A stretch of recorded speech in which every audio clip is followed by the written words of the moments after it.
Hey guys, it's West here, back with another video. Today we're going to be playing Mmeg, Might and Magic Elemental Guardians. I know it's been popping up a lot in the mobile gaming community lately, and there's been a lot of other people playing it, a lot of other content creators making a bunch of content on it, and I'm not by any means an expert, so if you're coming here to see someone who knows what they're talking about with Mmeg, this is not the place yet. I have been, however, enjoying this game in the background, watching some of the other content creators.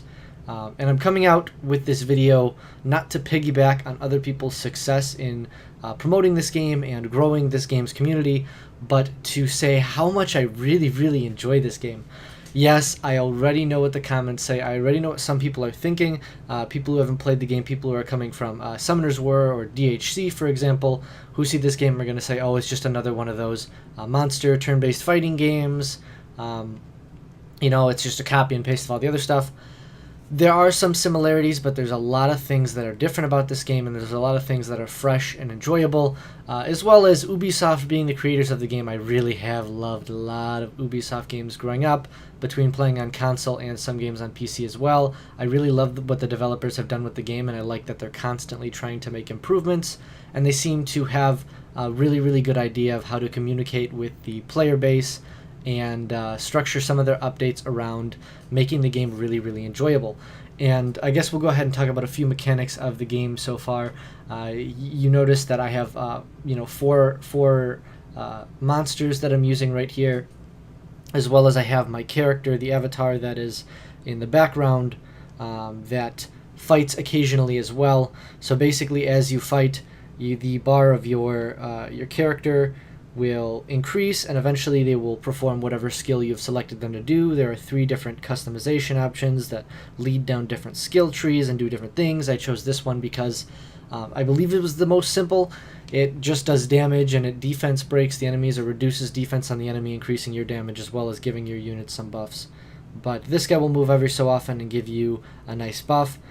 In the background, of course, and in the front, of course, you have your units, your different monsters, your different creatures. And I have quite a few creatures saved up. I haven't pulled any natural 3 stars. So if you're coming from another game's background, DHC or Summoners War, natural 4 stars are the equivalent of natural 5 stars in those games. Natural 3 stars are the same as natural 4 stars in those games, and so on. 1 stars being the equivalent of 2 stars. There's no 1-star equivalent of monsters, but most 1-star monsters in this game are not anything that I would touch. Most 2 stars, have some usability somewhere. There's some that are really good. And from doing a little bit of research and looking at the skills of this unit, I've decided that this is going to be the unit I put most of my beginner resources into. This is the Unicorn Fowl. And you can evolve it and grow it up and increase its skills, and there's so many different mechanics that you can mess around with. And you can see as I evolve it, it changes form, eventually turning into the Forest Unicorn, which of course grants an increase in stats as well as these other increases in skills, which are really cool. So essentially your first skill changes when you evolve. And actually I could evolve this one here, and I'm going to go ahead and do that so you guys can see what this looks like. I've never evolved any units in this game, so I guess I'll hop right into that. So we've got 2 things. We could either have a 50% chance of lowering their turn bar by 20%, which it could also be, termed as attack bar, whatever. The bar that determines, when they're going to move, you reduce that bar. And then attacks an enemy inflicting great damage based on attack speed. I think I would rather have the utility, but it's random, so we'll see. And we have damage based on attack speed. That's fine. We are going to build a lot of speed on this unit anyways. That's cool. The different look is really cool. I think that's really interesting and really fun to see a bonus in the unit. Also, you can see that we can get these different skill ups into the skills. Cooldown time is really cool on that, and cooldown time on here too.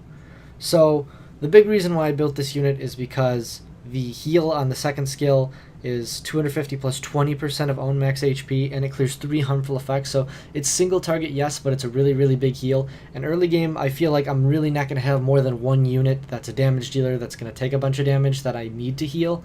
So I think this is going to be really helpful, as well as damage based on max HP and a chance to stun. I think that's really nice. And the damage output from this unit is high compared to the other units I have. I have no other unit as reference. I don't have any saboteurs built, any fighters built. I believe this is called an attacker. I don't have any attackers really built. Here's my young fire griffin that we get in the beginning, and he's just done some really basic flat attack and some crit rate there and here and there. So really low quality basic gear, basic glyphs on that unit. So I've been farming this area right here, Floating Islands Nightmare Mode, in order to level up my other creatures. So I'll go ahead and show you guys that. The Forest Unicorn does really impressive damage. You know, more impressive than I thought it would be for a healer. Of course, some of the damage is based on the max HP. So also, it's the only 4-starred unit that I have. So it's, you know, it stands to reason that I would see a lot of damage output. And I know this video is kind of all over the place, but I'm really happy about this game. I like all the mechanics. We're going to talk about glyph slots in a moment here, because that's another thing that is very different from other games that you might compare to this one. But the animations, you know, the animations look nice. They're smooth. There's nothing that's like slow and clunky. In some games, I find that some units have animations that take too long or don't look quite right. You know, when these units hit, it looks like they're hitting the enemy, which is cool. I haven't played with sound yet. I've had the sound on for a little bit, but I haven't like gone and done any runs with sound yet, just because typically when you play a game for hours a day, or when you're grinding for hours a day, the sound does get old. However, if I do any PvP, I'll have that sound on. I don't do much PvP in this game yet, just because I am trying to work to get better glyphs for my units. And that will of course come in time. I'm working on building my first glyph farming team. We'll go ahead and show the dungeons after we show the unique glyph slots and setups that you can put on each of your units. But this is how the runs usually go. I'm also leveling up this little arcane bird, I believe is the name of that unit right there, the water arcane bird.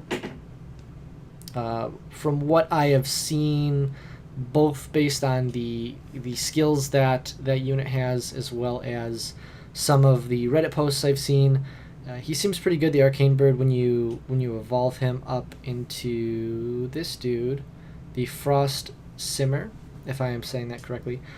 Seems really cool. AoE shelter shelters your team from damage, which is nice. So it reduces the damage your team takes and reduces the attack speed of the enemies, which is, it seems pretty good as a support-like damage dealer, you know, where you have some sort of utility on your units, as well as AoE attack reduction. So attack break or attack reduction on the enemies means you're going to take less damage. So it seems like this unit will bring a lot more than just damage when built. Also, evolves into the main skill doing some awesome stuff. Either can self-heal or inflict great damage. Like I said, in a lot of cases when I evolve units, I want to get that utility-based skill because I want to get more stuff going on from my unit. I want that first skill to do something beneficial to my team. And having some self-sustain on a damage dealer is always really cool. But this is another one of those units you can evolve twice. And yeah, let's go ahead and talk about these glyph slots before I move too far forward. So on these glyph slots, you can have certain stats on every single slot, right? You've got these hexagonal slots, these square slots, and these almost teardrop-shaped slots. And in every single slot, you can have a flat attack, attack percentage, flat HP, HP percentage, flat defense, defense percentage.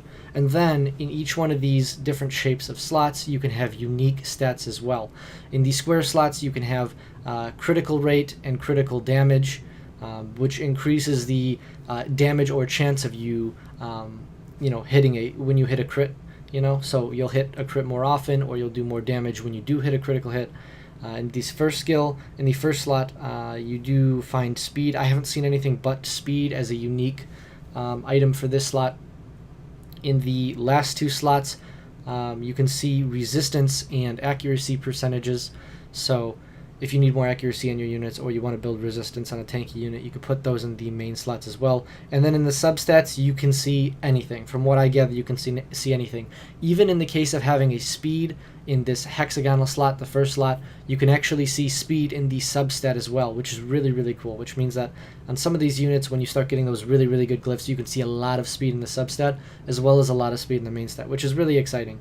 So far, I don't fully understand the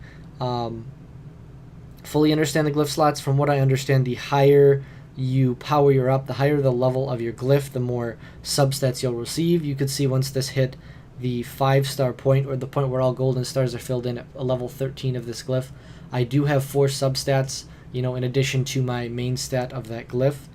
I'm not sure if some glyphs have, better or worse. You can see this is a green glyph, a rare glyph, that is at the fourth star, and it has 4 substats as well, which means that some glyphs can end up having more substats, or more substats to start with than others, which is really, really cool.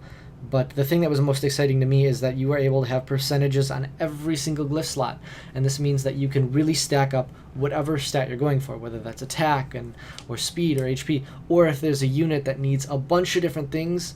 There's a lot of wiggle room to play around and put different percentage slots in different areas to really give your unit everything they need, and you can make really, really diverse units with a lot of different kinds of stats to meet all the needs that your team may have for them, and I think it's really, really fun to be able to play around with that many different slots. Of course, with some units, for example, this unicorn, I think it's so good to stack a ridiculous amount of HP to get the most out of your heal and be really tanky and have a lot of speed to go as often as possible to hit those heals.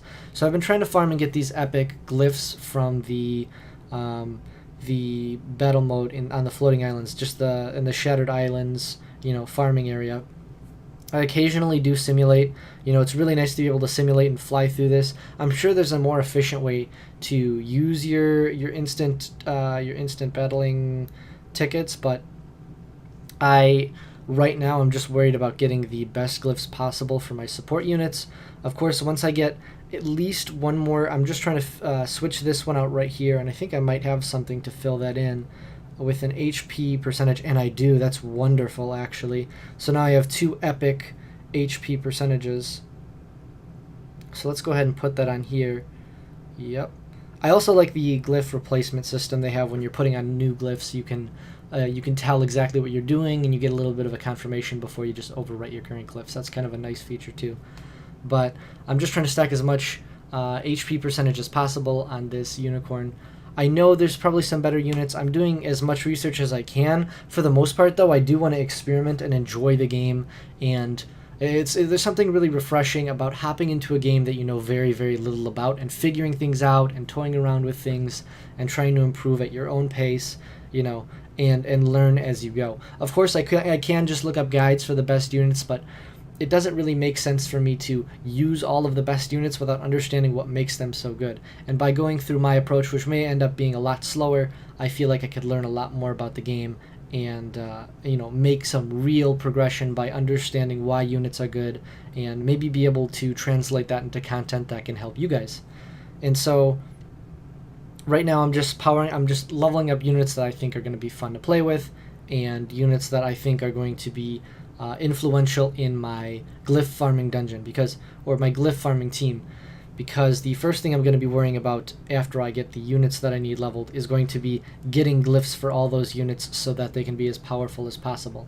Now, the dungeon I'm going to be hopping into first, and like I said, I'm not sure what exactly the right approach is, and I like that there's not any point in the game where they tell you, hey, go do this right now. They kind of give you your own free space to do whatever you want to do.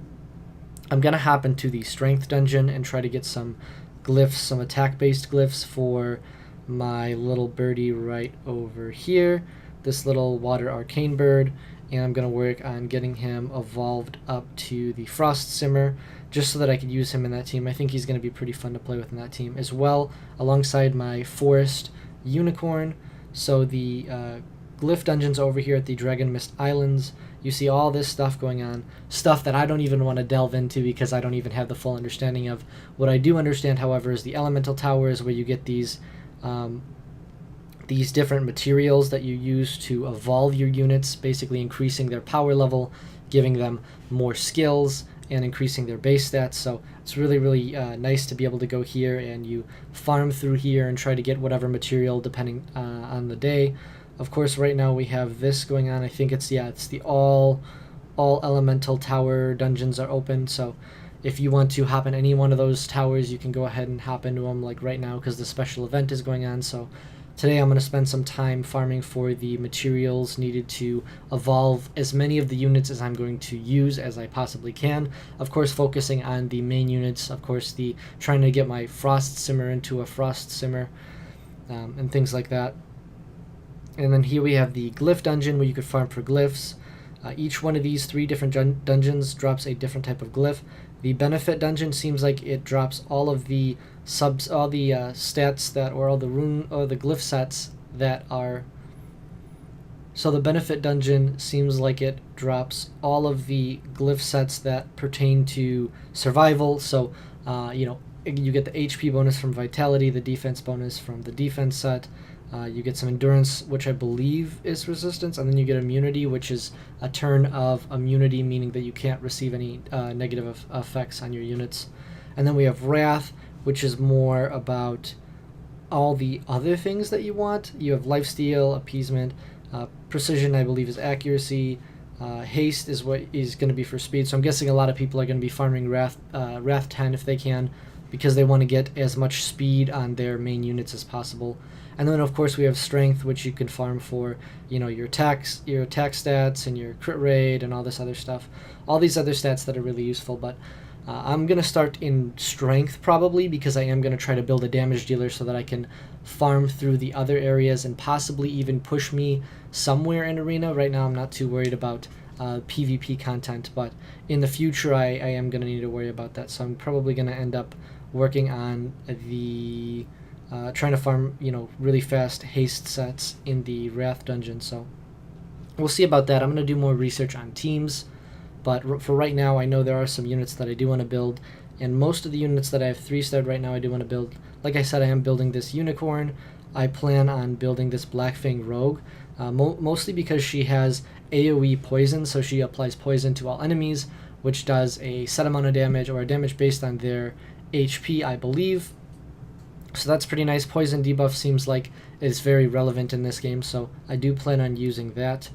And like I said, I am planning on building this water arcane bird as well. Other than that, I'm very open to suggestions. I've heard that the fire harpy is good in the Tower of Trials. I haven't explored that very much, but it seems like she could be a really good damage dealer depending on her damage, since she has this passive that grants another turn if she takes down an enemy, which could be really, really nice. And she has the second skill, which does bonus damage based on the amount of those poison debuffs you have on the enemy. So maybe if you have a team that stacks those poison debuffs, you can go in and do a whole, crap ton of damage to them because it bursts their poison effects and deals, bonus damage based on that. And then she would get another turn because of that, and then she could take down some more enemies. But we'll see how that all turns out. For now, I plan on mostly farming in the Shattered Islands, just trying to get the basic glyphs for my team. I just succeeded in glyphing up my unicorn to the point where I'm happy with. I mean, 17,000 HP, plus 10,756 HP. I'm really happy with the amount of HP I have on the unicorn so far, so I'm probably going to start working on getting some strength glyphs for my arcane bird, and then we'll play around from there. Now, if you guys have any questions about Mmeg that are really, really simple and that I can answer, I'm welcome to see those in the description. Of course, I'll answer any questions, to the best of my ability. If you guys have any comments or anything you want to say about this game, of course, be sure to put that in the comment section below. And if you want to see more videos like this, be sure to like the video and subscribe for more. Thank you guys so much for watching, and I will see you guys in the next video. Hey guys, it's West again. If you enjoyed the video, please like and subscribe for more.